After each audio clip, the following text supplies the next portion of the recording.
Allah, He wants for you to succeed in this life. The problem is, Jaafar, that sometimes our definition of success is fixated on a certain way.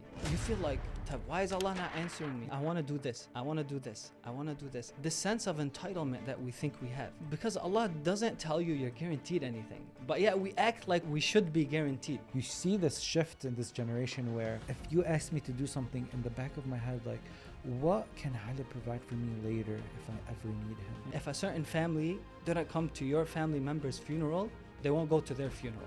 Mistreat someone the way you want to be treated. It's not even that. It's treat someone better. Reading Islamic studies, is there pressure? You have one bad interaction with me. Someone goes, oh, how did you go with Ali? This guy's only religious for social media. I feel so bad because you're almost not allowed to have a bad day. Why do I have to know what's going on in his life to give him an excuse? Why can't that be the default? Religion teaches you that. We hear this and we're very good at saying these things.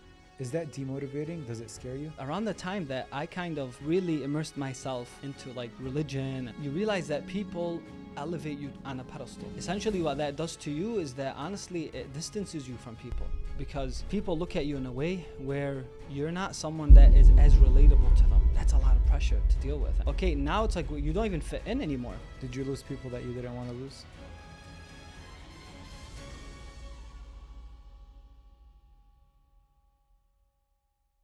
When someone thinks about a podcast episode in general, they think about major subjects or topics that should be discussed. But in reality, our life, if you think about it, it's bits and pieces of small struggles, small problems, problems like fitting in or raising your children correctly. Ali is pursuing Islamic studies and he has a background in psychology. In this episode, we're really diving into some of the issues that all of us face on a day-to-day life, like fitting into our respective groups, or the pressure that is on someone like him going into Islamic studies, how the community looks at him and perceives him, and the pressure to always be on his A game. We talk about the right way and the wrong way to approach religion and how everything is not only black and white. We talk about how socially we've drifted away from being kind and generous to being very transactional. I also wanted to tell you thank you for all of the continuous support that you've shown this podcast. And if you haven't yet, if you're new, hit the subscribe button. It really helps a lot. Like this episode if you like what you hear. And now, let's get the show started. Welcome aboard Middle East Airlines. والمتوجهة إلى طيران الشرق الأوسط يرحب مدينة القدس العربية.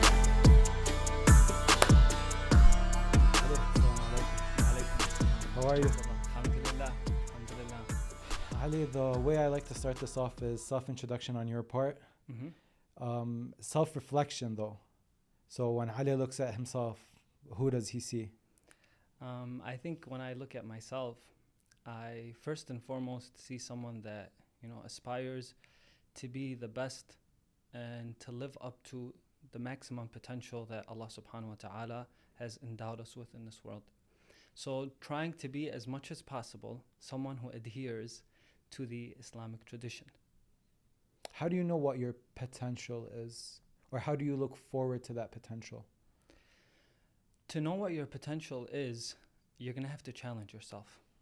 If you are always afraid of fear, of failure, of a lot of different things that sometimes we are afraid to face when we get into conflict or even push ourselves into this discomfort zone, you're never going to know what your potential is. You only grow in the circle of discomfort. As long as you're comfortable, there's not really much growth happening. As soon as you get discomfortable, you leave that circle of comfort, you become someone who is growing, you become someone who starts to realize the potential that you have. I mean, how many of us who, I remember this, happened with me. You go to school, you take a certain class, you hear from your peers that this class is very difficult. Nobody passes this class. So you're coming into this class with the misconception that I can't do it. And if he can't do it or she can't do it, who am I to do it? A lot of times we fall to this. But then you go into the classroom, you study, you put in the effort, you pass. You look at yourself in the mirror and you're like, I do have potential. It's just that I have to push myself. So if I don't push myself, how am I ever going to realize what my potential is in life? Okay. So it's on the other side of discomfort. Yes. you have to get discomfortable Okay. And do you think, or Ye- uncomfortable. yeah, Yeah. do you think you push yourself often through, like, do you find yourself always pushing yourself to doing uncomfortable things? Not always, and Okay. that's something that, you know, I have to work on myself and try to get myself to get to that next level. But sometimes yes, and sometimes no. And then I realized, though, in the times that you are comfortable and you're not, you know, you're not pushing yourself, you remain stagnant. So, for example, if you're someone who doesn't enjoy reading, if you push yourself to read, even if it's the Quran or other than the Quran, just reading in general, like one thing that I've realized helps is that sometimes it's difficult for you to just sit and say to yourself, I'm going to read, and you're busy and there's a lot of distractions and whatever. Something simple is like set a timer for yourself, set a goal for yourself where you say, I'm going to read for 10 minutes. You set that timer for 10 minutes and you zone out for 10 minutes and complete that task. It makes it easier when you set a goal for yourself. And in goals, sometimes there's different types of goals. And this goes back to my dear friend and my older brother and my mentor, Haj Wissam Bazzi, because he taught me this. There's outcome, there's process, performance, and outcome goals. So you have outcome goals, which are the greater goals that you want to achieve. And then within those goals, you have to set smaller goals that help you get to that specific goal that you want to get to. So you break down the big goal into smaller Ahsant. goals, Yeah. and then one by one. Yes. Okay. So exactly. So if you want to pass a class, you can put that I want to pass this certain class. That's your outcome goal. But then you need smaller goals. You have to set certain goals, like, for example, study this many hours a week. And I can set the goal to pass, but if I don't put the necessary work in, if the work ethic is not there, then I'm not going to get to my destination. I can set as many goals as I want, but the fruition of the goal is not going to come into place until you put those smaller goals sometimes and you discipline yourself so that you're able to do those specific goals. Okay. That makes a lot of sense. What you said, sometimes we feel stagnant. I think I'll give you this example. If you read a book, if you put that timer to read a book and be uncomfortable reading that book, maybe you do it 3 times a week, and then next week was one of your lazier weeks where you don't touch a book. Maybe you didn't push yourself that week, but deep down, you know that something is missing, something is wrong. And between you and yourself, you're going to be like, I need to get back on track, right? Yes. So even, obviously, I really don't think that everyone is pushing themselves 24/7, because sometimes we might fall into like false traps, like, because that's all we see with like this productivity like campaign that we always see is like everyone's working like 24/7, and then when you're in those spaces you realize like they're really not working that hard, they're just telling people that they are, right? And then I realized that, okay, so everyone has those downtimes where life happens and maybe you're not pushing yourself the way you should, but you realize that I need to get back on track, and at least there's a push, at least there's self-realization, self-reflection that is something that I have to jump back and do. Ahsan. Ali, how did you end up here? So the podcast is called Not From Here because, I mean, we're both originally not from America. How did the Abu Khudr family make it here? My family made it here through my father's maternal aunt, his Okay. amto. Afwan, his paternal aunt, his amto. She got married to someone who was Lebanese, but had his citizenship. So he went back to Lebanon. He got married to my father's amto and brought her here.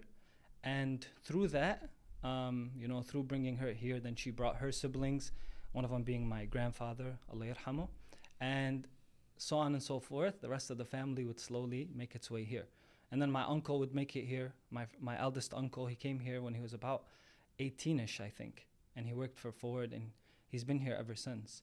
And then slowly, the rest of my uncles and my father made it to this country. And that's how we ended up being here. So your parents are born in Lebanon? Yes, they're both born in Lebanon. They were both raised in Lebanon too. Okay. Yeah. Do you think that made it easier learning faith and getting closer to faith here as a child? Rather than being raised in Lebanon? No, rather than your parents being raised here. I can't say for sure because I've met individuals who are extremely faithful and who have been raised here. So I think it just matters on the way the parents bring up the child. So alhamdulillah, you know, my parents, they brought us up. Early on, I was put in an Islamic school in the AIA. And then, you know, we ended up going to Lebanon actually for a year in my childhood and then came back. And then I was in public school. My parents, especially my father, you know, he always emphasized, you know, prayers and fasting. And that, growing up, is a huge deal. But the issue is that a lot of times you do these things, but you really don't know why. Or you don't delve deeper into the philosophy behind these acts of worship or why I believe what I believe in. And sometimes I think it can be helpful to be raised in a community like Dearborn because you meet others who are not necessarily like you versus Lebanon. So like when I go to Lebanon and I see my cousins, everyone's in a environment, in a bi'ah, Lebanon, where they all believe the same thing. So they never really get challenged onto why they believe certain things. Everyone just assumes that they believe in the exact same thing. Mind you though, there are certain individuals who honestly might be hiding, they might be disguising themselves in faith when they're not really faithful, but because of the stigma, it's difficult for them to come out and say it. Yani. So here, you do get challenged a little bit, especially when you go to college. You start taking classes, you start meeting different individuals. In this day and age in social media, there's a lot of, you know, accusations sometimes that are leveled against you. So you really gotta learn your faith. And then if you leave Dearborn, you go to a different state for another university, people always mention this, that they feel like they have to represent their faith. And so that internally makes you turn towards your faith and get closer to it. So alhamdulillah, my dad, my mom, they did a good job in raising us to be people who are pious, people who are, you know, God-fearing, to the extent that they know, you know. And mind you, my parents came from a country, Lebanon, who at the time when they were, you know, in their teenage years and a young adult, as young adults, it was during the Civil War, because from 75 until 1990, 15 years, Lebanon had a civil war going on. So my mom, she shares a lot of stories with us about how, you know, they had to go to the Dua'a. They had to go to Baalbek. So they had to go to the Dua'a because, you know, that's where safety was. And school was not really a priority because in that situation, you're like, you know, fight or flight mode. You have to save your family, especially when they're big in number. Yeah. So alhamdulillah, I think, you know, being raised here and visiting Lebanon often. We visited Lebanon a lot as children. Yani almost every summer when we were kids, we would go to Lebanon. So that's why, alhamdulillah, I was able to pick up the language very proficiently. And a lot of times they ask me, you know, when did you come from Lebanon here? Which is a very funny question because I take it as a compliment. Even though I was not born in Lebanon, I spent some years in Lebanon. I did do some studies in Lebanon. But the majority of my life, I was born and raised in Dearborn, Michigan. That's so cool because the part where you said you go to Lebanon, it's kind of like the default that this is the faith and these are the ideas that everyone has, and that's kind of standard. I lived in Lebanon most of my life. When I came here, it kind of opened my eyes to like, these people think that, like, it was so interesting to me that people have different opinions. And like you said, the people that aren't close to faith, they don't really show it back home because you could call it taboo. You can be like they're not comfortable with it. But I love what, like, that aspect of what America provides, like the different opinion. It makes you think, that makes you look for answers. It kind of strengthens your faith in a way because we think that Islam is the truth.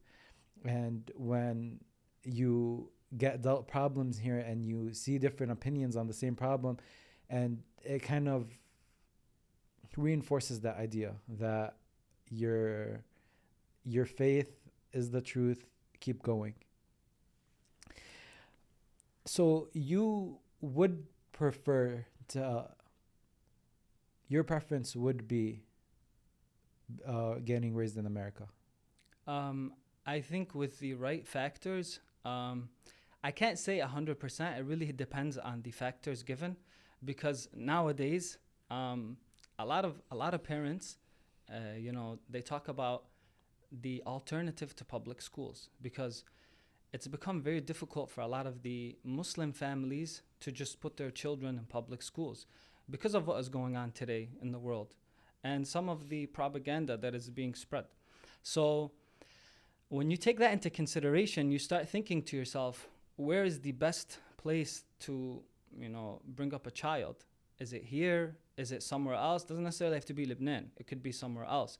So it depends on the factors. If the factors are there where, you can raise them in an environment where they do grow, they are open to different opinions, but at the same time, you want to expose them to that which you can control to a certain extent. Of course. Because if they're very young and they're exposed to certain things, a lot of times, that creates a lot of issues for us. Yeah, I think that could create a lot of confusion for the kids as well. Akid, 100%. Yeah. Are you married? No. Okay. So are you... So no kids yet. Yeah. Are you starting to think like what you just said? Should I stay here or should I move back home for my future kids? Oh yeah. So that is something that you're thinking for sure. about. That's something that I have considered since I spent some years in Lebanon studying religious studies, and I got to see life over there. Obviously, economically, hatta right now with what's going on, it's very difficult. So it's not easy to live there. Some people are doing it, may Allah bless them and I give them the tawfiq to stay there, but it's not a viable option for everyone right now. But nonetheless, yes, I have considered it. I've spent a good amount of time in Lebanon. I enjoy being in Lebanon. It's it's home, so I would definitely consider it. You know what scares me about that idea is I understand that public schools here are starting to get dangerous with what the curriculum carries, but there's this thing where I don't know how much safer Lebanese schools are or are going to be in the coming years. Look, I realized this Lebanese schools in Lebanon. Yes. Yeah. I realized this trend where we would have a problem here, we would be going through it as a society, and then a couple of years later it pops up in Lebanon and then it starts picking up traction. It's like it gets there a little later.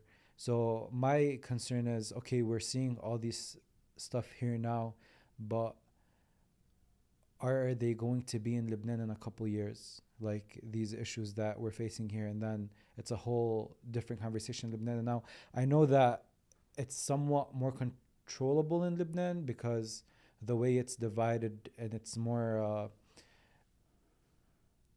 divided by religion, the area. So if your kid's in a more religious area, I don't know.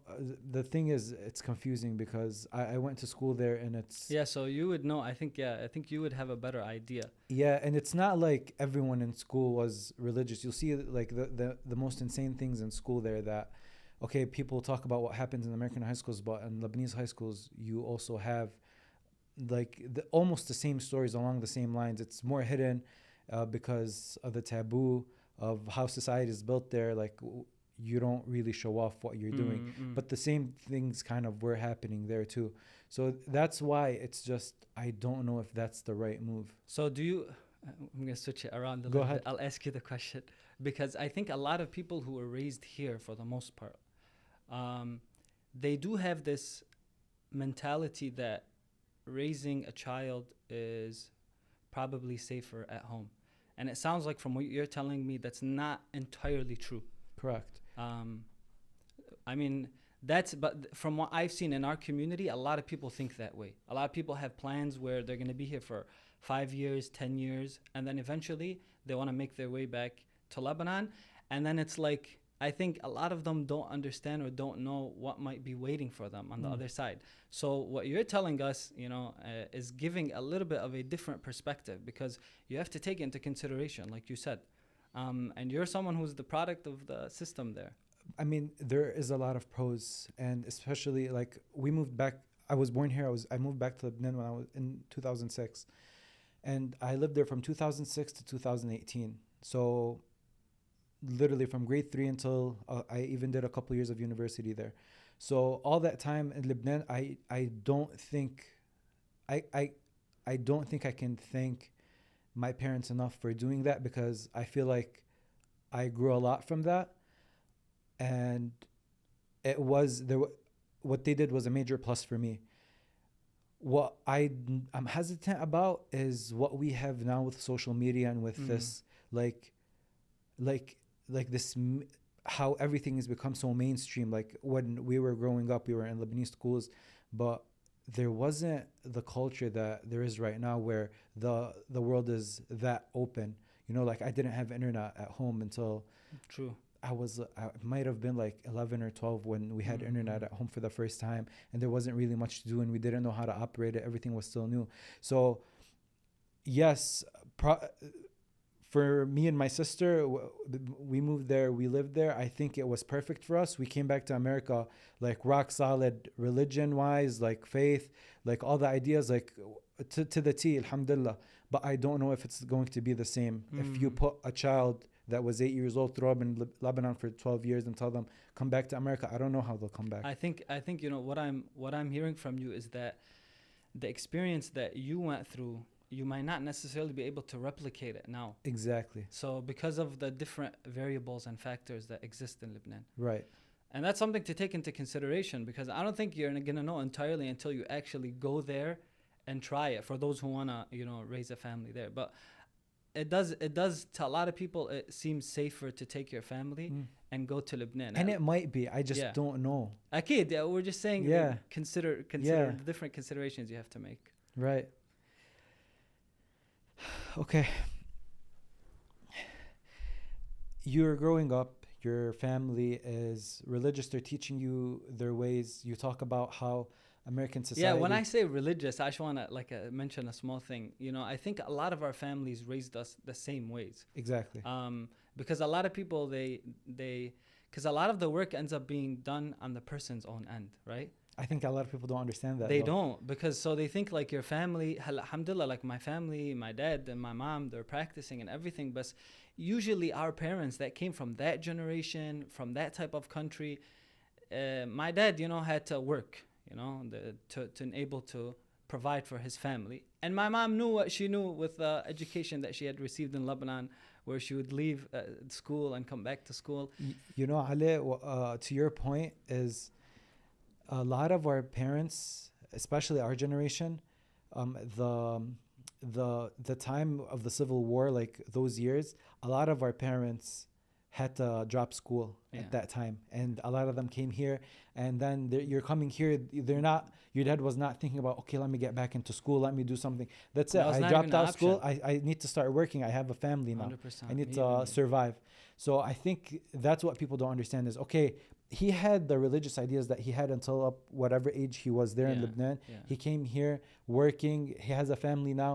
He's going to give you as much as he can, but I don't think people understand that, no, the bulk of the work is on you as an individual. 100%, especially when you're raised in this country and you go to public schools, because there in public schools, you're going to be around a lot of different people. A lot of different people who are from your same background, but they're different in their ways of life. Some of them practice things that your parents have told you not to practice. Some of them do things that your parents told you not to practice, but it's the cool thing to do. So in that situation, like, what are you going to choose? How do you fit in? How do you fit in? 100%. And that's something that I think if you lived in the US and you went to school here, that's something that you had to face at one point in your life, because either you conform to what is happening and you go with however the wave takes you, you know, whatever the popular individuals are doing, so that you fit in, or you stand your ground and you have a stronger personality and you say that, no, this is, you know, not what my values taught me, and this is not what my parents have raised me upon, which is which is very, very difficult. Do you remember yourself being in situations like that? Yes, I do remember myself being in situations like that. Explain that to me. Sometimes you're put around certain individuals who, you don't know to what extent everyone, you know, practices their faith or doesn't practice their faith. Sometimes you're very surprised when you see individuals in certain circumstances, they do things that are clearly against your cultural and religious values. In that situation, if a lot of them are doing it, you think to yourself, am I wrong or are they wrong? Because it seems like everyone else is doing it, and that's sometimes how peer pressure affects us, because you look in yourself in the mirror and you're like, am I the loser? Am I the loser? When they're the cool people, and I wanna fit in. Everybody wants to be someone who is liked by others, someone who is noticed by others. Not entirely everyone. Some people might not agree with that statement, especially if you're introverted. You might not care that much. But in that phase of life, like in school, especially like high school, and then even in the community sometimes, that's what ends up happening. So you have to make that decision for yourself. Are you going to fit in regardless of what they're doing? And whether it goes against your cultural values, your cultural norms, religious values, or are you going to be able to say no to them? But a lot of times that requires you to be strong enough to stand in the face of your friends. And a lot of times kids can't do that. You can't. It's very hard. And, you know, my advice would be to stick to the values that you hold dearly to your heart. Because in the long run, when we're talking in the long run, we're talking in life, 5 years down the line, 10 years down the line, it is those small decisions that you make that will shape you, inshallah. And you make those small decisions, and you probably saved yourself the hassle of building bad habits that later you're going to have to come back and resolve somehow. And I imagine for those who end up going into smoking marijuana, and then slowly getting into drugs, and a lot of them may have started in high school with certain things and being around a certain crowd. That's what I'm talking about. Like, you save yourself so much trouble. If you stay away from that, you know it's not good for you. As simple as that. And you know what the sad part is? A lot of people, that doesn't just stop in your teenage years. It's like you still have people that are our age and they still trying to fit into. True. Yeah. True. I feel like it's more, at least for me, it was way more difficult then. Mm-hmm. Then when you grow up a little bit, when you get in your 20s, you kind of shape your personality a little bit better, right? You mold yourself. You're not in school where you have to be around certain people that you don't want to be around. You get to choose, who you want to be around and who you want to befriend. If you're still making the bad decisions, then it's not too late, but really it's time to reevaluate yourself and look in the mirror and see where this friend group is taking you. Because a lot of times, and I've seen this with a group of friends, by the way, where they're all going down a very bad trajectory. All of them, coming out of high school, for example. Somewhere down the line, a few of them wake up and they say to themselves, this is not what I want. And they go a different direction. But the problem is that there's those small few that don't end up changing. Or they don't have an alternative. Or they're scared. They're scared, or they feel like school is not for them, or whatever it is, but they stay in that same lifestyle, which sometimes can be detrimental for them. The sad part is that a lot of times they don't realize you're at an age where maybe you look at your mom and dad and be like, what do they know? They came here, they're not educated, they don't know anything. Like no, I'm the one that's in school. They didn't even make it this far in school. I probably more than them. And then you're like, these guys are cool. I'm just gonna stick to them. And then little do you know, that's just a rabbit hole. And then when you're in those circles, it's very hard to leave those circles, because that means that you're dropping all your friends. And when, let's say, Jaafar attached himself to this bad group, we're social creatures. Jaafar is known to be around these bad people. Now, when I go and I want to hang out with good people, there's now a reputation that is going to follow me around. And I think, to your point, it's very difficult to pull yourself up. Yes. 100%. Because I think you need an alternative. You can't go from having a friend group to being completely on your own, because then I think you'll just have withdrawals, and we're social and as human beings.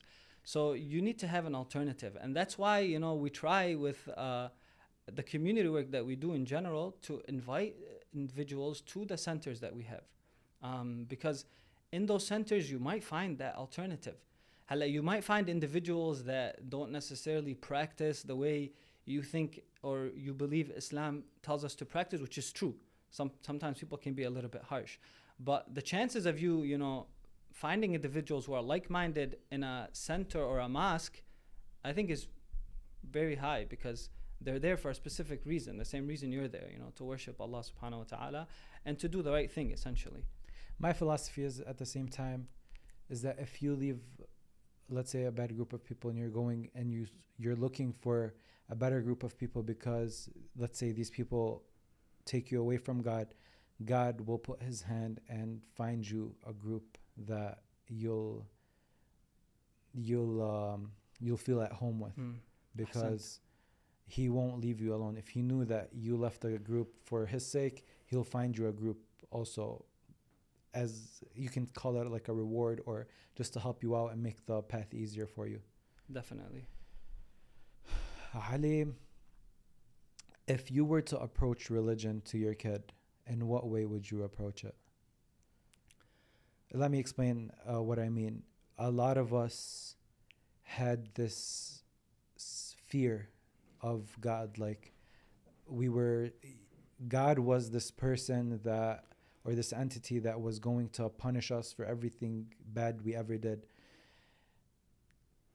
That is the wrong way. That puts us in it's a very negative connotation we start having with God. I'm curious of how you think about this. Growing up, a lot of us heard from our parents, myself included, that if you don't do the right thing, if you do something that is wrong, then Allah subhanahu wa ta'ala will punish you. And sometimes they can get a little bit descriptive and creative with the types of punishment that Allah will punish you with. But if I was going to approach this, first and foremost, I'm going to establish that Allah subhanahu wa ta'ala is our creator. And being that he is the creator, and establishing that Allah is wise and that Allah is merciful, Allah loves you. Like, if I was to put it in a nutshell, it's that Allah loves you. Allah wants for you to go through this world in a way where you succeed, and you get to the next world in a way where you've looked back at yourself and you were successful. You did all the right things that needed to be done. But I think it's essential to establish that Allah does indeed love us. If you look at the du'as that we are taught by the Ahlul Bayt alayhim salam, for example, like you look at Du'a Kumail, or you look at Du'a Abi Hamza Thumali, you see lines like the Imam teaches, like Alhamdulillah alladhi ad'uhu fayujibuni wa in kuntu bati'an hina yad'uni. All praises to the one who answers me when I call upon him, even though I am slow to answer him when he calls upon me. Alhamdulillah alladhi, and all praises to the one who gives me when I ask for him, even though I'm stingy when he asks from me. Alhamdulillah alladhi tahabbaba ilay wa huwa ghaniyun anni. These beautiful lines that you read in the dua, that all praises to the one who makes himself and is dear to me and is loving towards me, even though he's sufficient. He's self-sufficient. He doesn't need me. Allah's relationship with us is not like our relationship with each other. Sometimes our relationships are based on, what you can give me and what I can give you. But Allah, He's self-sufficient. Allah, He wants for you to succeed in this life. Allah wants you to go. But the problem is, Jaafar, that sometimes our definition of success is fixated on a certain way. So like, for example, when we are tested in a certain way, we feel like Allah subhanahu wa ta'ala might be failing us. We feel like Allah subhanahu wa ta'ala is not answering our du'as. And that is because we are being very limited with how we view Allah subhanahu wa ta'ala and how we view the answering of His du'as for us. So look, if you were to count the amount of screens that you're exposed to, or the amount of notifications and distractions around you, in a typical day-to-day situation, there would be so many that it would be very hard to count. So I had that problem, but the most distracting out of all the screens was the screen on my hand. Every time it pinged, I had to check my phone, and checking my phone would take half an hour or an hour, and it was not productive at all. So I went out searching for solutions, and I found Whoop. I wanted a wearable where it would only track my health, because in the first place, that's what I got my smartwatch for. I wanted to cut out the distractions and focus on my health. So if you feel like you're going through that problem and you're getting distracted too much and you just want to track your health vitals, because you listen to the podcast, I have a solution for you. You go to join.whoop.com/notfromhere and you try out Whoop for free for 1 month. If you don't like it, you can return it. But I guarantee that it will change your life just like it did mine. And now back to the episode. I completely agree with you. And I think one of the ways that happens is when we're in a situation, and this goes back to the negative connotation of God that a lot of us have since we were younger, is when we go through problems, a lot of times we'll be like, I didn't do anything bad to anyone. Why is God punishing me like this? And He doesn't want me to do good, and He tells me to do du'a, and after I do it, He doesn't answer. So what's the point? I'm not gonna pray, I'm not gonna do all this stuff. And we just don't understand that this is all part of the plan. It is. For in the Quran, it says, "As-salat tanha an al-fahsha wal-munkar," that prayer keeps one away from indecency and from acts that are outright, not. I don't want to misinterpret, but acts that are not morally correct. Yeah. So that's the function of salah. The function of salah is to remind you, of Allah 5 times a day. And you need a certain discipline, because with salah, you're not always going to come to salah and feel this spiritual high. And if it's that high that you're going to chase, you're not always going to come to the prayer mat in that specific instance. So, but with du'a, for example, sometimes we ask Allah, and we find in the du'a of du'a al-nudba, or du'a al-iftitah in Shahr Ramadan, there's a line that says, وَلَعَلَّ الَّذِي أَبْطَأَ عَنِّي هُوَ خَيْرٌ لِي لِعِلْمِكَ بِعَاقِبَةِ الْأُمُورِ. Oh Allah, maybe, that which I have asked from you, and you have delayed it, is good for me because of your knowledge in everything, and your encompassing knowledge. And this is something really quickly, I think I want to just emphasize on, because it's something when I was listening to a lecture, it really gives you goosebumps, because Allah's knowledge is extensive on everything. And the Quran describes it. In one verse, the Quran says, Bismillah ar-Rahman ar-Rahim, وعنده مفاتح الغيب لا يعلمها إلا هو ويعلم ما في البر والبحر وما تسقط من ورقة إلا يعلمها. That Allah subhanahu wa ta'ala, He has the keys to the unseen. And He knows that which is in land and that which is in sea. And then to show you how extensive the knowledge of Allah is, He says, there is not a single leaf that falls from the trees except that Allah knows about it. So imagine, if you were to take into account how many trees there are in the world and how many leaves there are, that subtle act of the leaf just falling in autumn, Allah knows of it. And this is obviously a way of Allah to tell us that if this He knows, imagine what everything else is. Yeah, He's in the details. Hasant, He knows everything. So Allah subhanahu wa ta'ala's knowledge is extensive. So He really is the one that should be in control. I can't see for myself, 5 years down the line, 10 years down the line, sometimes that the decision I make, is it going to benefit me, not just in this world, but also in the next world. And any of the decisions I make, I base them off what I know. But Allah subhanahu wa ta'ala knows more. And sometimes we ask for things, and then things get delayed and they end up happening, and then you think to yourself, you're like, subhanallah, I see the wisdom. Why Allah subhanahu wa ta'ala delayed in answering this prayer for me. Even though during the actual calamity being that your dua is not answered, and it could be really a calamity, you feel like, why is Allah not answering me? Yeah. Why This was perfect time for him to do this. Exactly. I have my life set. Mm. I want to do this. I want to do this. I want to do this. But Allah sometimes tells you, we don't go according to your plan. There's something else I have ready for you.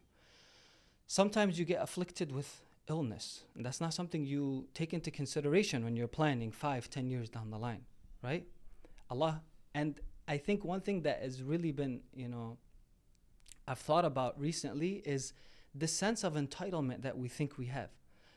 Because Allah doesn't tell you you're guaranteed anything. But yet we act like we should be guaranteed. We should be guaranteed long life.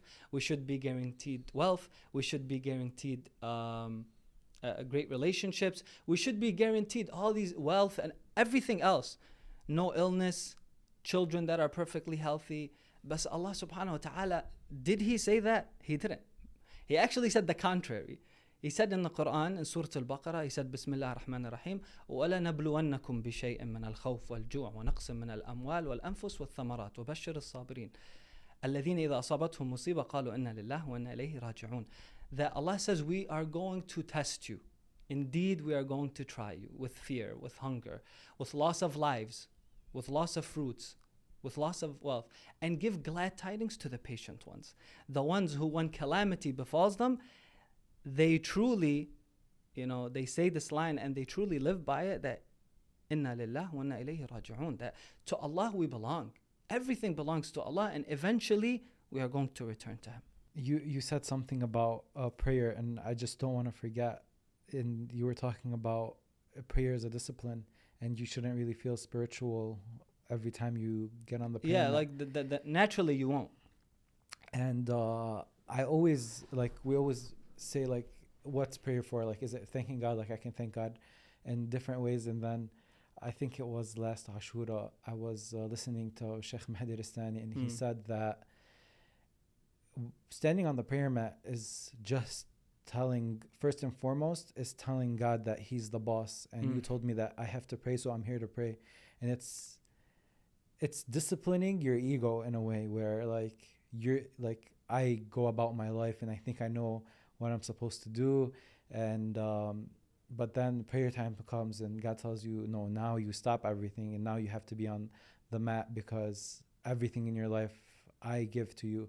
And it was a very different way of looking at prayer than just, why am I praying? Like, is it just to thank God? I don't even know, like how am I thanking God like this? And it's the idea of, it's not just about thanking God, because He said that, you're right, you can thank God in a lot of ways, but there's only one way to tell God that He's the boss. When you stand on the prayer mat and you say Allahu Akbar, you can't start your prayer except with those two words, God is the greatest. And it changed my whole perspective on how I see, like, our daily prayers. That's beautiful, because I think that the message is that you worship Allah the way He wants you to worship. And that's something I feel like sometimes we lose sight of.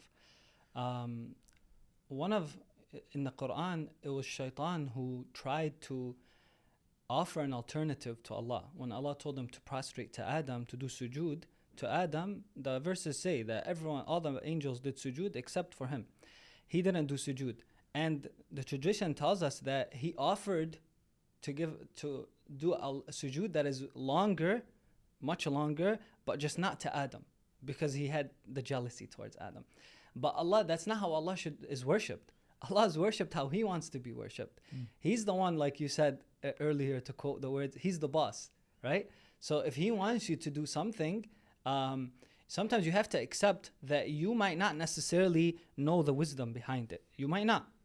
You can go out and seek and try to learn, because seeking knowledge is something aslan that we're supposed to be doing.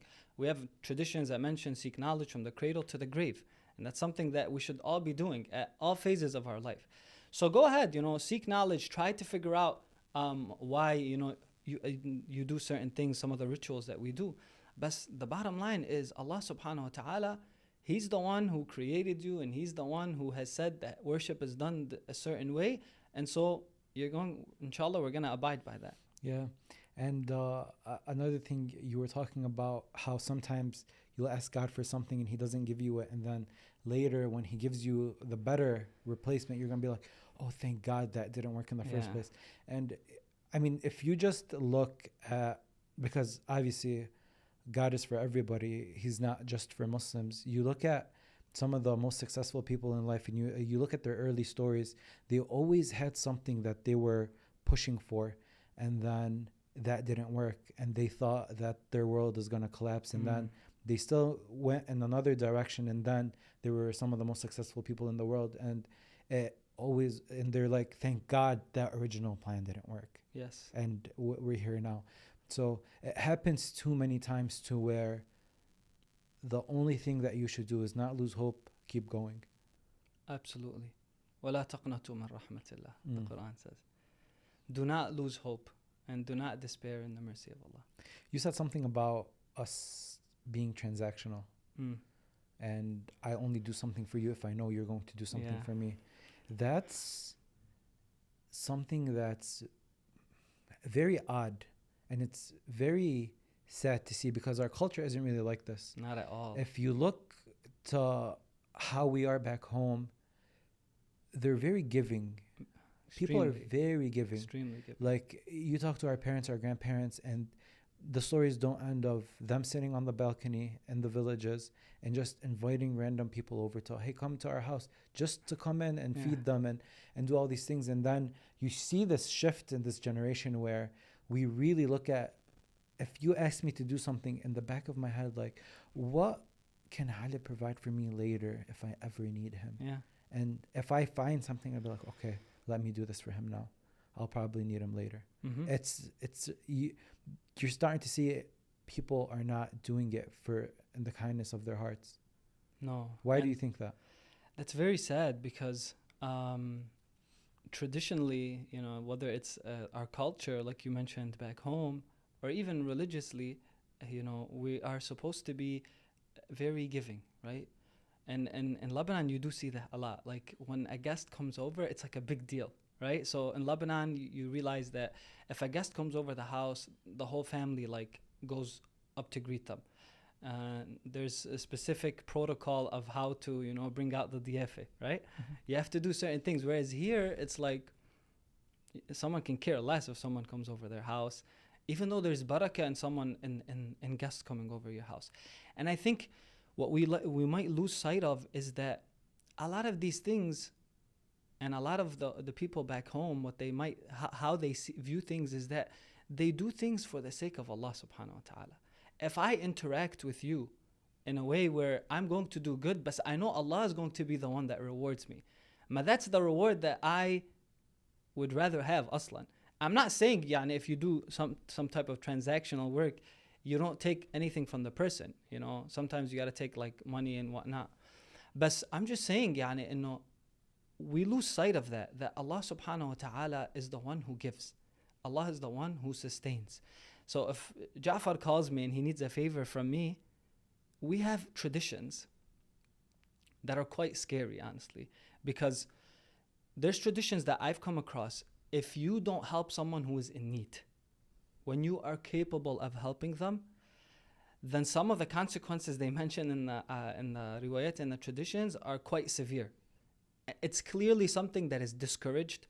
It's clearly something that is not of the akhlaq of a mu'min, that if someone reaches out to you and wants something from you, rather than seeing it as a burden, to look at it as a blessing, an opportunity that Allah subhanahu wa ta'ala did for you.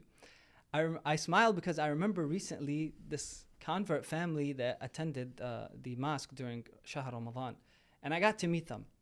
And they converted, like the mom, they have 3 kids. The mom was, when I told her, like, I'm really interested in hearing those type of stories, because, what was it that really shook your core so that you converted?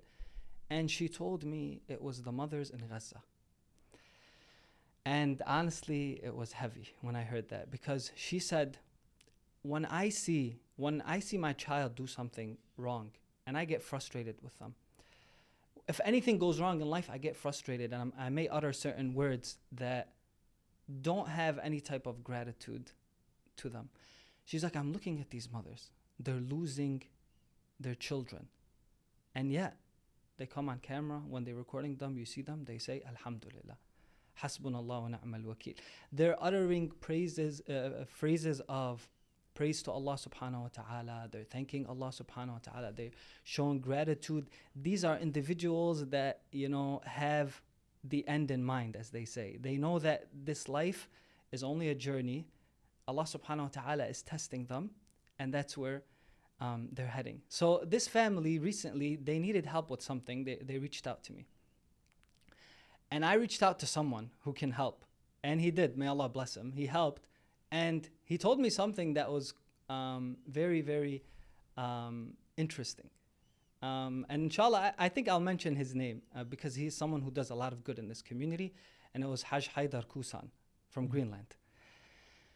And he provided what they needed to be provided. He helped. And then we're like messaging each other. And he tells me, Ali, thank you for the ajr. You don't hear that often. He didn't have to come out of his way. He didn't have to talk to me on the phone, send me all these things. He didn't have to do that. But yet, he did. And then at the end, when I felt like, I've taken a lot of his time and I've probably burdened him, he tells me, thank you for the ajr. So that's something that stuck with me. Like, the way he's viewing it is he's not viewing it as a burden. He's viewing it that I'm doing this for the sake of Allah subhanahu wa ta'ala.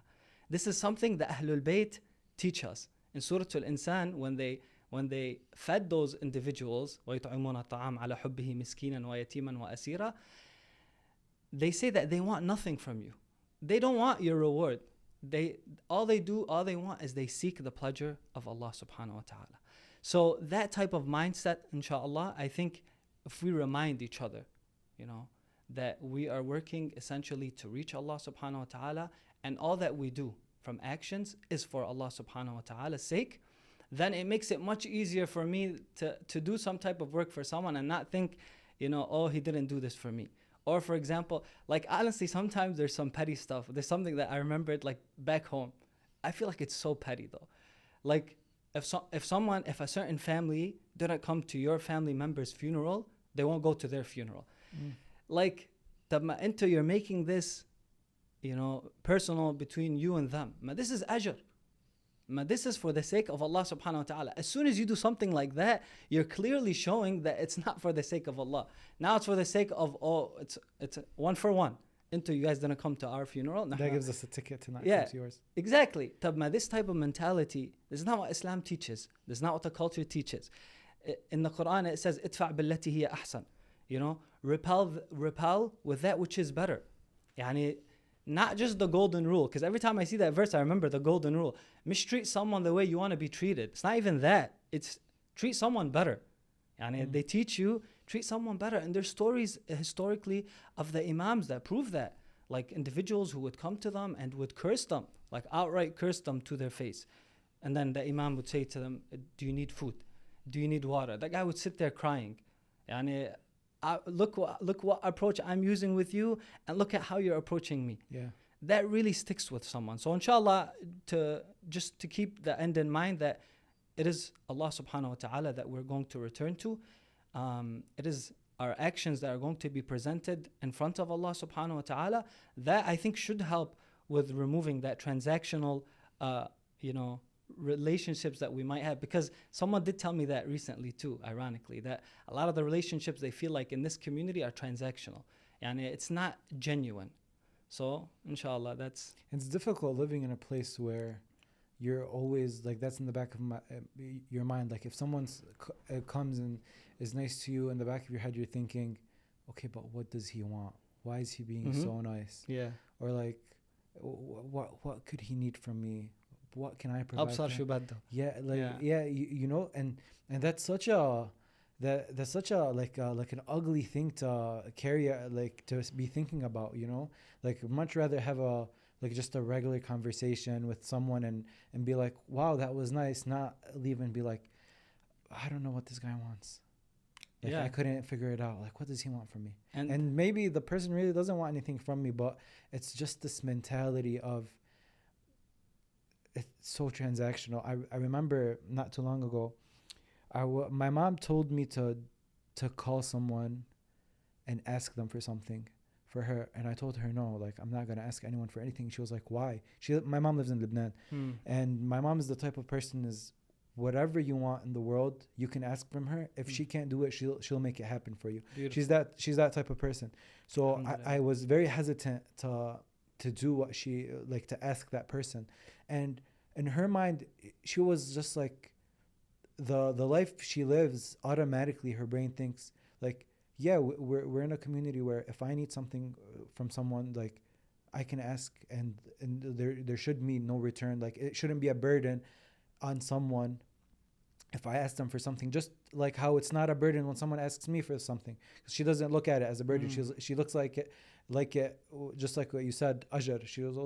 She always says it's ajr, like it's hadi, whatever this person wants, we'll just make it happen. 100%. So when I was thinking about it, like, no mom, I'm not gonna ask this person for this because it's weird and they're gonna ask for something back, and I don't want to get into all this. And then she told me, why do you keep thinking like that? And I'm like, and then I stopped for a second. I'm like, you're so right. Like I am thinking like that, you know. And it just stuck with me. Like, man, like it's so ugly. Extremely, and it really is, because once you stop yourself and reevaluate, you see that you don't give the other person the benefit of the doubt in those situations. Rather, you think the worst. Like, and that's something that we face, though.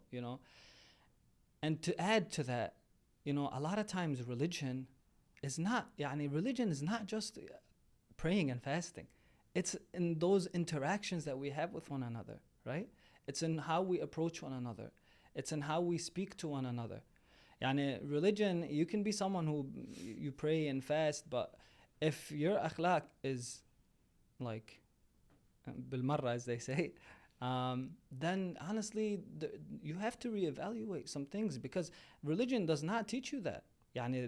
It's either your understanding of religion is not entirely correct, or someone that's teaching you is not teaching you right. Because you look at the Ahl al-Bayt, you look at the scholars and how they preach and what they should do, and you look like at some of our parents and individuals.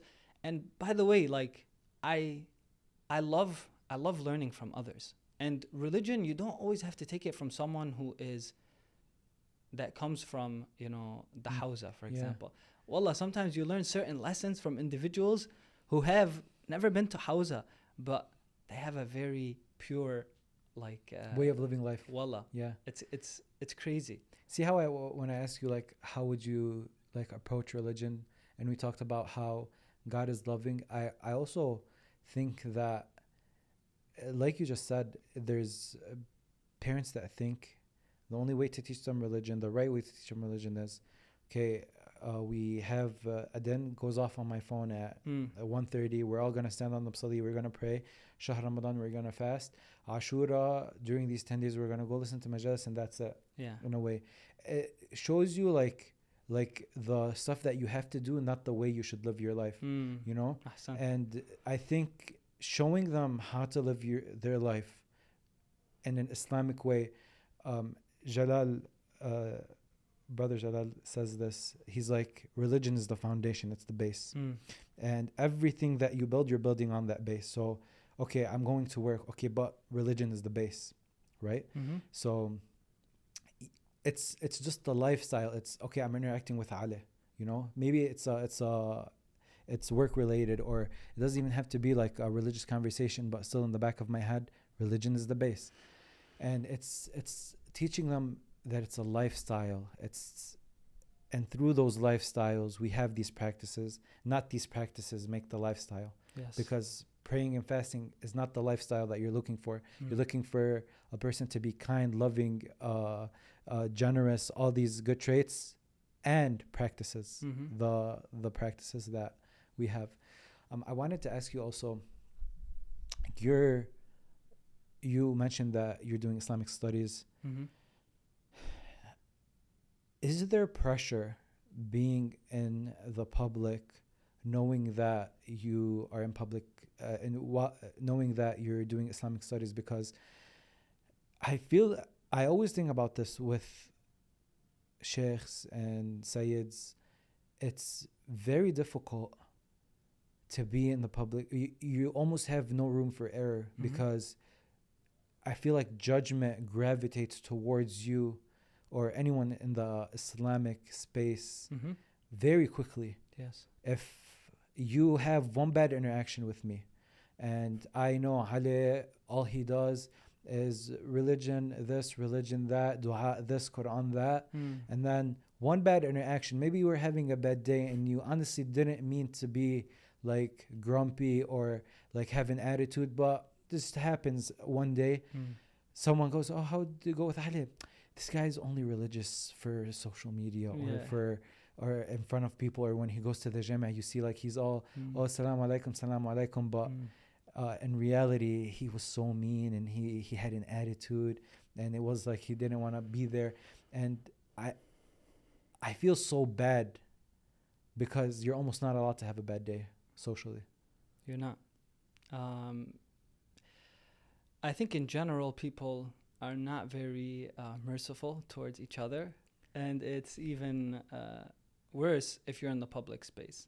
And then it's a lot of pressure if you're in the Islamic space, because you are supposed to be someone who, embodies every Islamic value and principle. So if you do something that is not aligns with that kind of tradition, then people quickly notice. And I know from myself when I was younger that, if I would see someone doing something, and I'm gonna tell you like, because there's a dangerous part to it too. But to go back to the point, it's that when I seen someone do something and I knew they were religious, I would really have a conflict with myself, right?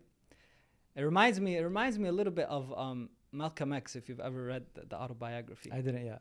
You should. It's a great book. He goes through an experience where Elijah Muhammad, he figures out like he's not the Elijah Muhammad that he thought he was initially. So he goes through like this conflict because it's like, okay, I thought this guy was like this person. Now I'm figuring out there's parts of his life that I didn't know about that is wrong. So it's like everything comes down crashing, right? So people, I think, we should give others the benefit of the doubt. In this one book, I remember the 7 Habits of Highly Effective Individuals by Covey. He mentioned a story that I always remembered ever since I read it. He talks about how he was, this person was in a subway in New York, and there was these kids that, it was early in the morning, quiet, you still got out of bed not too long ago. You want everything to be quiet. He says this father comes in with his boys and they're like causing a ruckus. They're everywhere. They're like jumping off the walls. And he's thinking in his mind, he's like, why doesn't this guy just talk to his kids? Just takes 2 words, tell him to sit down. And he's getting frustrated. So then eventually, he says something to the father. But then when the father replies back to him, it literally changed his whole paradigm. They call it paradigm shift. So imagine right now how you feel. Like, take a second to just screenshot or Snapchat how you feel, because you're probably frustrated. You imagine yourself in a subway. This guy's like, his kids are all over the place. You're like, man, just sit down. The father responds to him and tells him, we just got back from the hospital where they lost their mother. As soon as he told him that, you can imagine how he felt. That guy felt like he wanted to shrink and he was embarrassed. Disappear, yeah. Why? All it took was that, that small information. Why can't we give that to someone else? Why do I have to know what's going on in his life to give him an excuse? Why can't that be the default? Where I think of, because religion teaches you that. It teaches you to give 70 excuses for your brother. We hear that. And myself included. We hear this and we're very good at saying these things. But when it comes to practice, sometimes we struggle.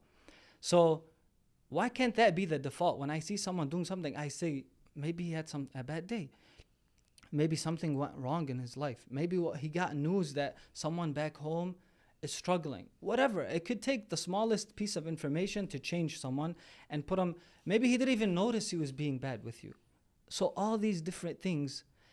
And what I said earlier about the dangerous is that sometimes if you are in the Islamic space, whatever you do, and it's difficult because whatever you do, others will will soon follow because you practice that certain thing.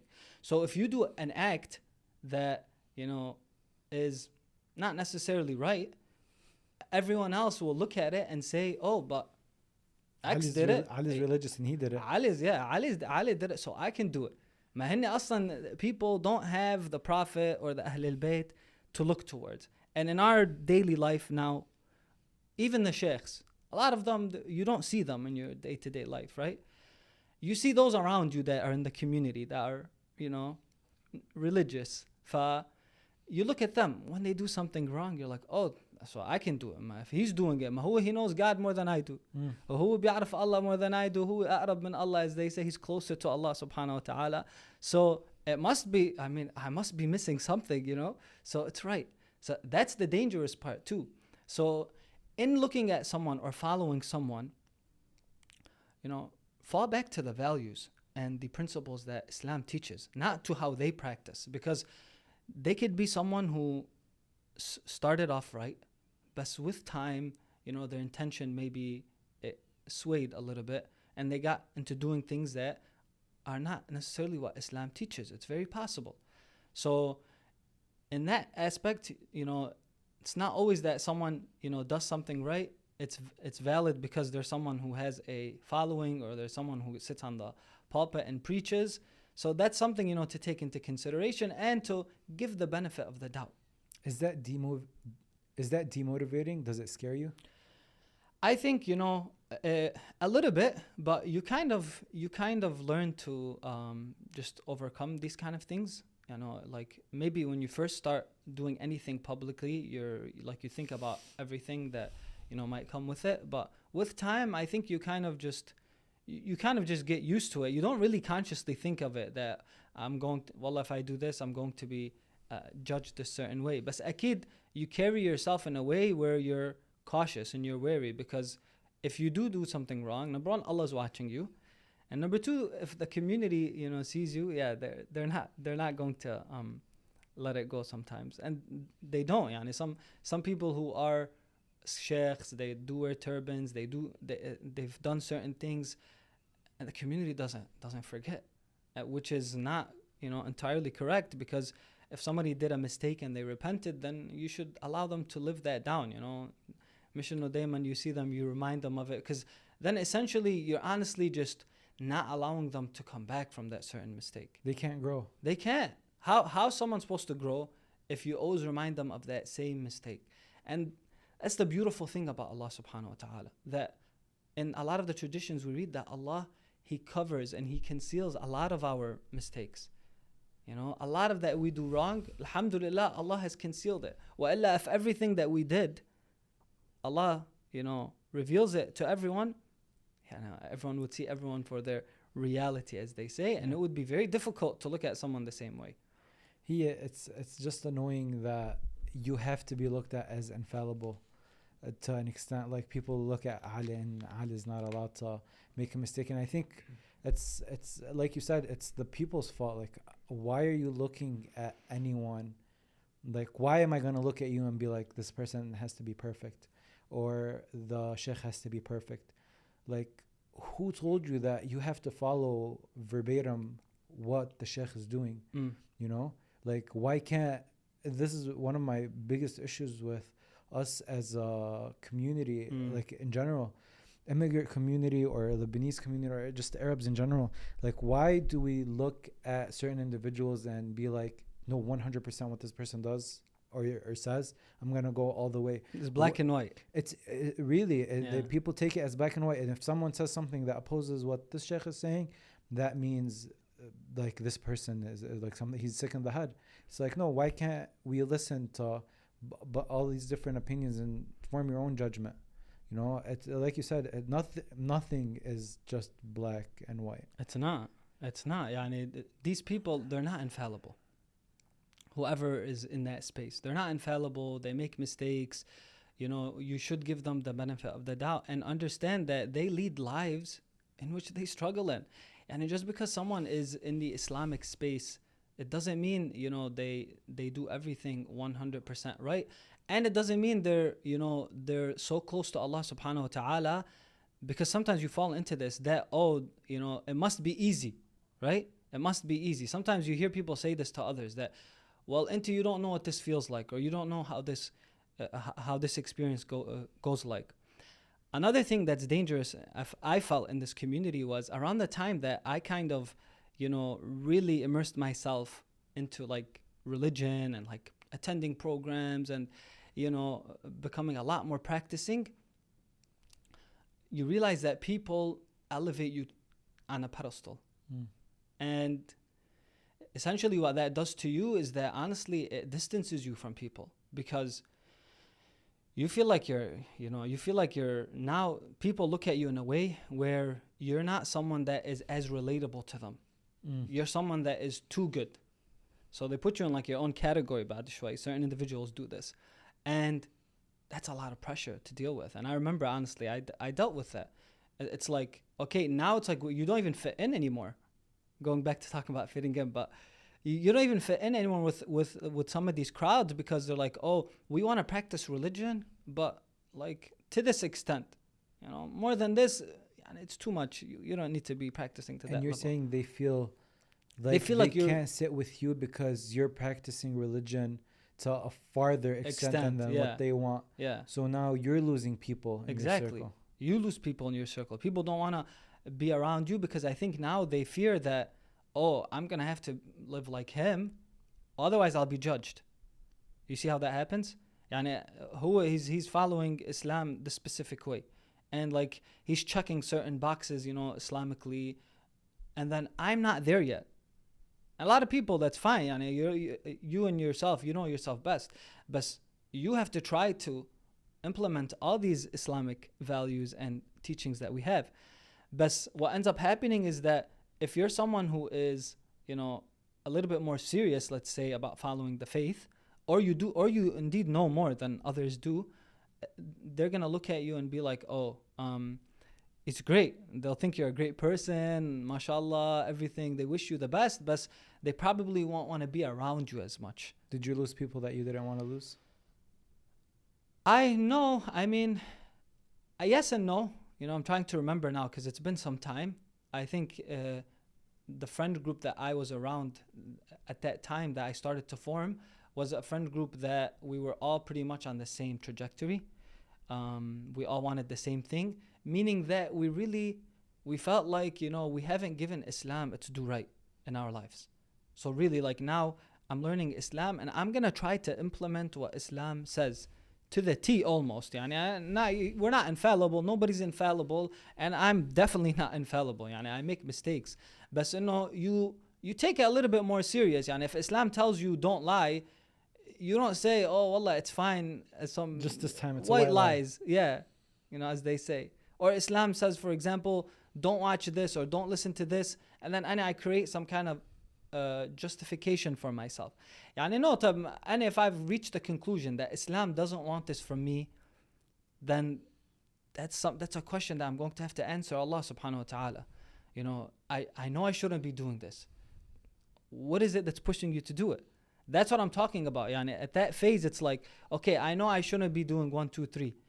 And I'm trying to get myself, not to do those specific things. Others are probably still being lenient with some of those acts. And then it's like, it does create that rift where it's like, he's not as relatable as he used to be. And mashallah, that's good. You're doing good for yourself and all that. But I'm just not at that level. So you do end up being put almost on a pedestal and you become almost isolated from the community that you're a part of. Do you rather not have that pedestal? 100%. It's not easy being, viewed as someone who is on a pedestal, let's say. Even though I don't like that term, being put on a pedestal or, doing that to someone else. But yeah, it's very difficult. You can respect someone, you can try to be like someone, but also recognize that, they are also human beings. They also have their own struggles. They have their own lives that they lead. They have their own problems. So, because I think that helps taking away from that infallibility lens that we look through. لأنه الشيخ if he does something, it's not only bad that no one forgets, but now in this day and age, if they get it on like social media, you're never taking it. You're never taking it off. Yeah. Is it always people would think that, let's say Ali wants to go into like this Islamic space and he wants to double down on religion, and people think automatically that of course his parents would support 100%, his friends would support 100%. Is it like that? I'm just curious, like, or do you have people that push back and tell you like, no, maybe hold off on this? Maybe No. So it depends how far you want to take it. Okay. It really does, because initially when I wanted to pursue Islamic studies, and I shared that with my father who's a very reasonable guy. He's a very reasonable guy. Never really forced us to do anything. He tried to convince me otherwise, because he was afraid of what the future might hold. And sheikhs or sayyids, anybody that goes down that route, a lot of times they're viewed as someone who struggles in life, especially monetarily. Mm-hmm. So any parent would not want that for their child, right? And a lot of sheikhs, there's a sheikhs that you come across, and unless they're for like a family that is all scholars, but yeah, there's some that have had similar experience. So they'll tell you, for example, that like my dad at the time, he tried to convince me, but it didn't take him very long to like quickly get on board and like support 100%. But I remember like one family function. This is a long time ago, where I attended my cousin's house, and one of my uncle's wives, she was there, and I hadn't seen her in a very long time. And I saw her, and I put my hand on my chest when I wanted to greet her, and she gave me trouble for it. And she told me like, basically, I raised you, I'm like your mom, why wouldn't you shake my hand? She was very offended by the idea that I wouldn't shake her hand. So yeah, like there are instances where people do make it difficult for you because they think like you're becoming extreme. In Arabic they say ma'ad, right? Mm-hmm. Which literally means like you're complicated. You're taking religion, in their view, you're taking religion and making it much bigger than what it's supposed to be. Religion is supposed to be this in their eyes, or until you're making it much bigger, it doesn't need all that. So there are individuals that do kind of stand in your way, and they create obstacles for you. That's so interesting, because I would have thought otherwise. I would have, like, before I even thought about it, I'm like, of course everyone's going to support them. It's such a noble thing to pursue, like a great relationship with God. Who wouldn't support that? Yeah. But then thinking about it like a little more, I'm like, maybe a dad would tell his son, like, think about it a little more. And I'm curious to know, like, what would the plan be, like, for someone pursuing Islamic studies, like, on a financial level? A lot of them, they have either, businesses that they run, or some of them, they have institutions. Nowadays in the age of social media and everything, there are institutions that they create. They offer services such as classes, workshops, and that's starting to become something that you see a little bit more of, where people... Was this not the case before? I think before, especially in Dearborn. In Dearborn, we're a very unique community because we have a lot of scholars, or sheikhs and sayyids. Because scholar is a greater level than just being a normal sheikh or a normal sayyid. Alim in Arabic, that's how I translate it. You have a lot that don't work for a specific center. So like previously, I think, the way it was, the world is like you go to a center and you're a resident alim, which means you're the scholar of that center, and that's how you basically work, because you just serve the community and then they take care of you. But nowadays, it's like we have a lot of, especially here and elsewhere, you have a lot of individuals that are not associated with a specific center. They're outside the centers, right? For whatever reason, they're outside the centers. So they have created their own spaces and their own institutions, and that's how they've kind of managed to create a different, I guess, plan B, if you want, for themselves. Even though it's not really plan B, because it's in line with what they've studied. That's literally what they've done. It's just servicing the community in a different way. Right.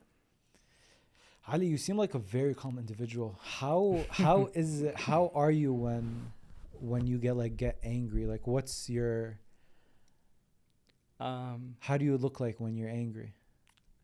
I do get that a lot, being a calm individual. If I do get angry, then I can be, someone that is not calm.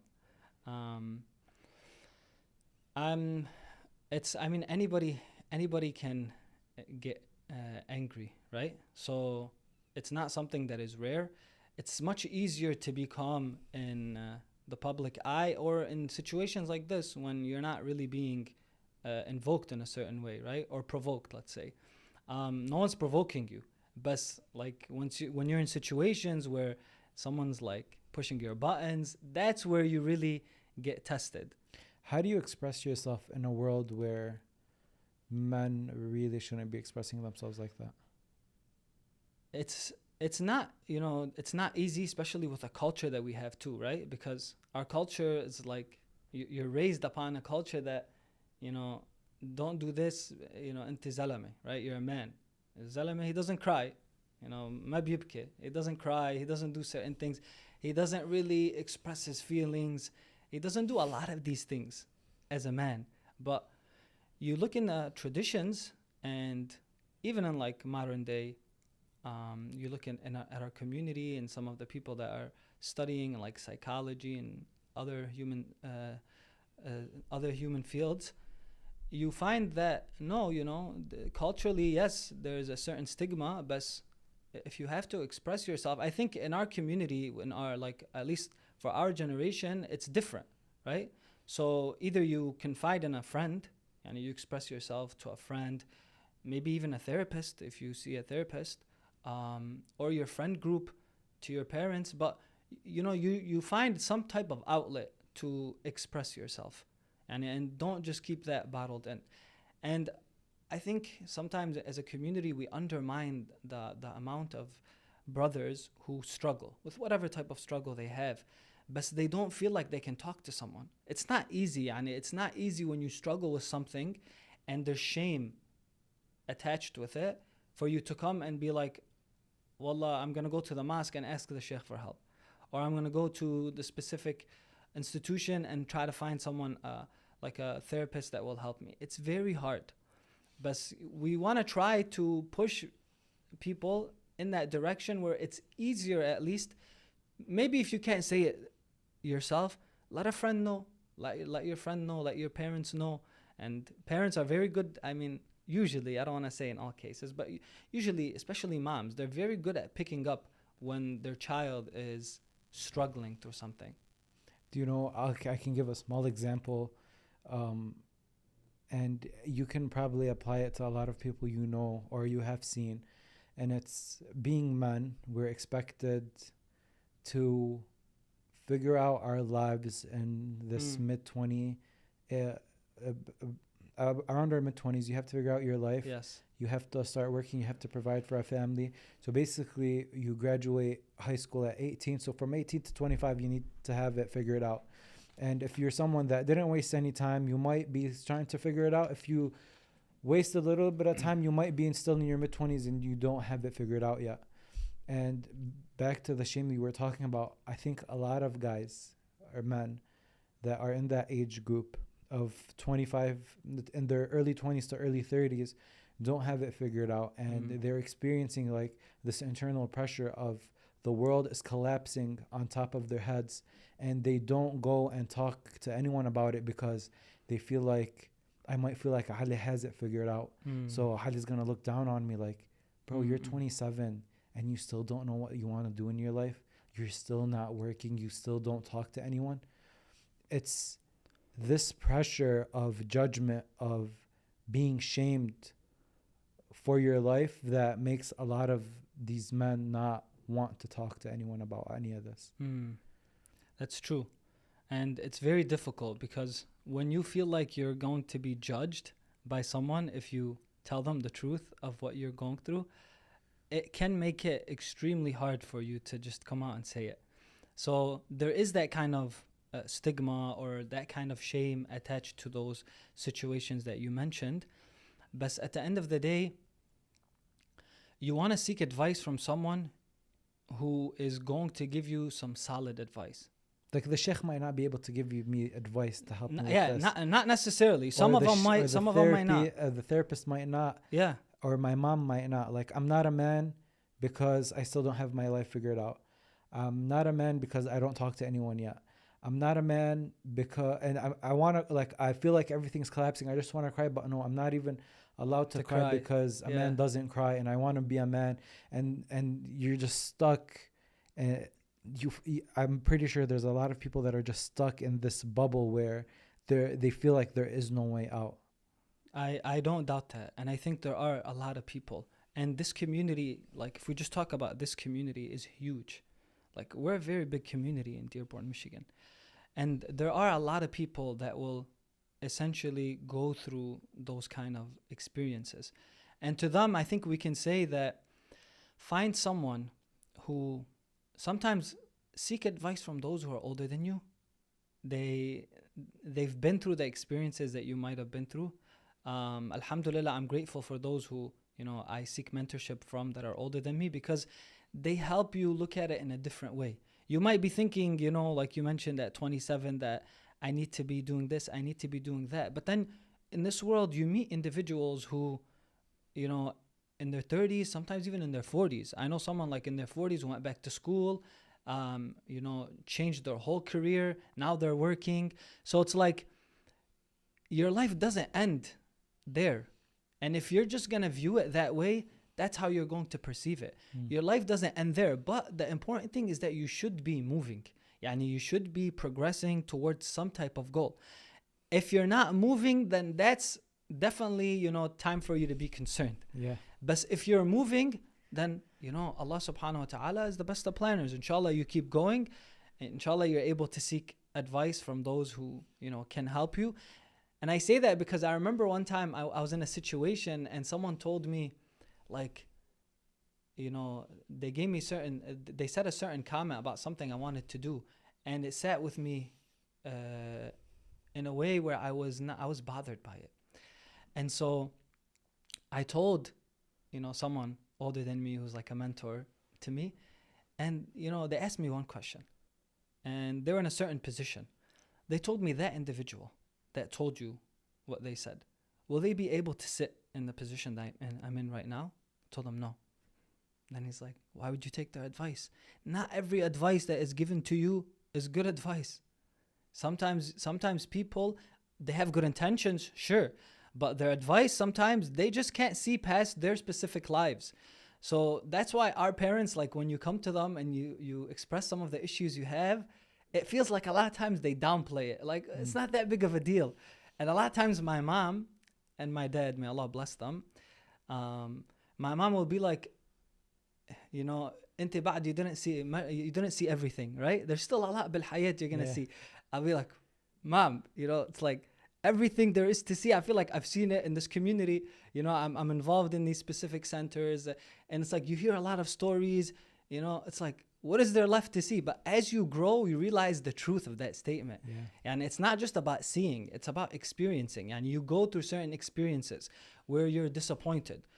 You go through experiences where your closest friends are not that close to you anymore. Not because of anything, but because life just naturally drags you apart. You go through so many things that, you remember like, oh man, my parents told me this. Wallah, it's like they foreseen it, but I just didn't believe it. I'm like, no way. Like, kind of what you said earlier, like, you guys don't know what you're talking about. Yeah. And it's easier to say that to parents who are immigrants, because you're like, you didn't even go through the system here to know what I'm thinking and what I'm feeling. Little do we know that it's all life and it's all the same things that happen to everybody. Ali, what's one thing that we didn't talk about today that you think we should have?